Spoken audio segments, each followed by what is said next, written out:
Ah, vraiment. L'Atlético de Madrid qui arrache le nul dans un match complètement fou face au FC Barcelone. 4 buts partout pour cette première demi-finale de la Coupe d'Espagne, la Copa del Rey. Salam à tous et bienvenue sur Studio Foot, le débrief. Suite à ce résultat de parité, dans un match complètement dingue, les deux équipes ont obligation et seront obligées de faire un match retour intense afin de valider son ticket. Ce soir, on a assisté à un match de folie. Et pourtant, la victoire tendait les mains au FC Barcelone. Mais il a fallu qu'Hansi Flick fasse des erreurs de coaching. Tout le monde n'est pas obligé de jouer. Tu ne peux pas dans un match comme ça, là, tu joues face à l'Atlético de Madrid. On connaît la rigueur de l'Atlético. On connaît le tempérament de l'Atlético. L'Atlético ne lâche jamais l'affaire.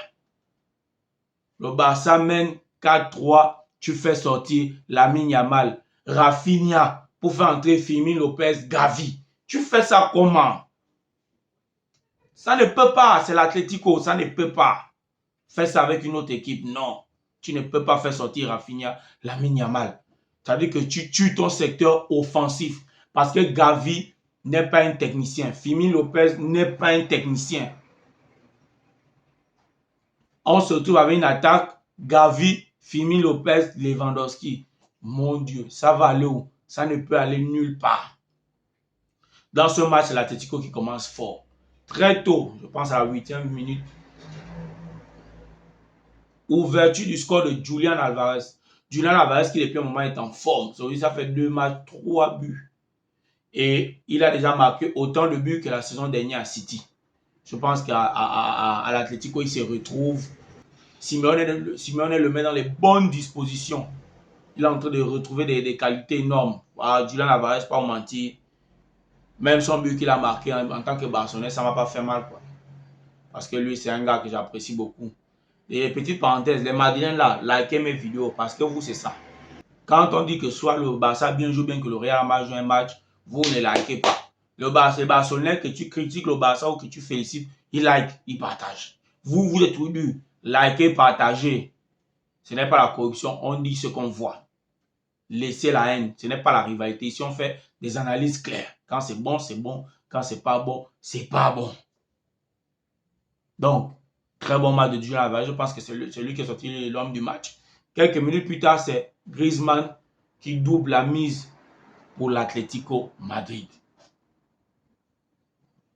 À cet instant, je ne vais pas vous mentir, il n'y avait aucune inquiétude. Moi, je savais que le Barça devait remonter.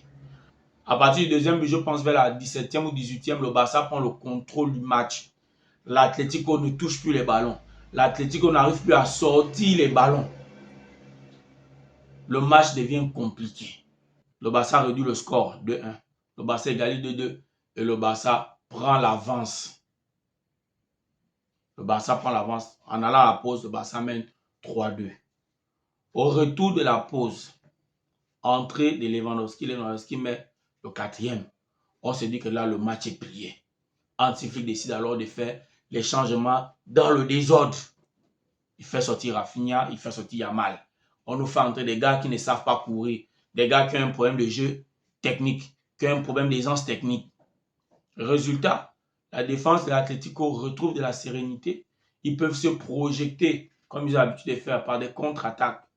Sur 2 actions mortelles, l'Atlético obtient son match nul. Les gens qui ont foutu la merde dans ce match, côté Barça déjà, Ferran Torres. Je pense que le chantier des avant-centres, c'est un gros chantier à Barcelone. Il faut un avant-centre. Parce que Ferran Torres est Toca. Il a manqué 2 actions de but propres en début du match. Sur une passe en une touche de Rafinha, il se retrouve face au gardien. Il nous fait une frappe écrasée. Il donne le cadeau au gardien. Deuxième ballon, mauvaise passe en retrait du défenseur de l'Atlético pour le gardien. Il est bien positionné. Il reçoit le ballon. Il est incapable de tirer. Il s'embrouille seul. Il est nul. Il est boa. Toca.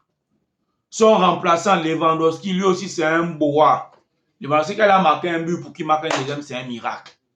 Il rentre, il met un but. Il a une deuxième occasion similaire. Il ouvre le pied, il ouvre quoi? Tu es au deuxième poteau, croise. Il foigne. Ce sont des gens comme ça qui font que le Barça a des problèmes parce que le Barça ne peut pas se permettre de foigner face à une équipe comme l'Atlético. De l'autre côté, Koundé aussi, même s'il s'est rattrapé, le deuxième but, c'est sa faute. Je ne sais pas ce qui lui passe souvent dans la tête, je ne sais pas, Koundé, mon Dieu. Mais quand j'entends les gens dire non, Koundé, l'un des meilleurs latérales droits au monde, c'est faux. Koundé ne peut jamais être l'un des meilleurs latérales droits au monde. C'est un tocard, excusez-moi. Il se débrouille de temps en temps. Mais défensivement, il est nul. Un latéral, c'est d'abord un défenseur. Offensivement, quelques ballons en passant, il arrive à faire un miracle, faire une passe. Comme la passe pour Pedri. Pedri qui nous fait une masterclass. Je vais encore le répéter pour que les gens entendent bien. À l'heure actuelle, Pedri c'est le meilleur milieu de terrain au monde. Pedri c'est le métronome du FC Barcelone. C'est le patron du milieu de terrain. C'est lui qui fait le jeu. C'est lui qui casse le rythme. Masterclass de Pedri ce soir. Son jeune compère à Lamine Yamal. Aujourd'hui, Yamal a fait un match. Un match sensationnel. Je pense que le latéral gauche de l'Atlético a vu le feu. Il a vu flou. Pedri perce les défenses. Jiménez dans l'axe qui est dépassé. Lamine Yamal, pardon.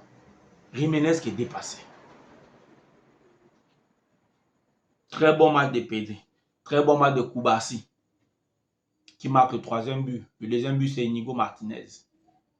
Quatrième but, c'est Lewandowski. Pour l'Atlético, Julian Alvarez, Griezmann et Solot, l'attaquant qui est rentré, qui marque le quatrième but. Très bon match dans l'ensemble. Pour moi, le flop de ce match, c'est Hansi Flick. Voilà, tout a bien commencé, tu as gaspillé à la fin. Conséquence de ce résultat, les deux équipes se donnent rendez-vous pour le match retour. Pour un match encore choc, vu que personne n'a l'avance sur l'autre. Je pense qu'on va encore se régaler. Dites-moi ce que vous avez pensé du match en commentaire. Comment vous avez trouvé les deux équipes l'attitude. Commentez, likez, partagez, abonnez-vous. Cliquez sur la cloche de notification afin d'être alerté des prochaines vidéos. Sur ce, on se voit demain pour un autre débrief. Ciao.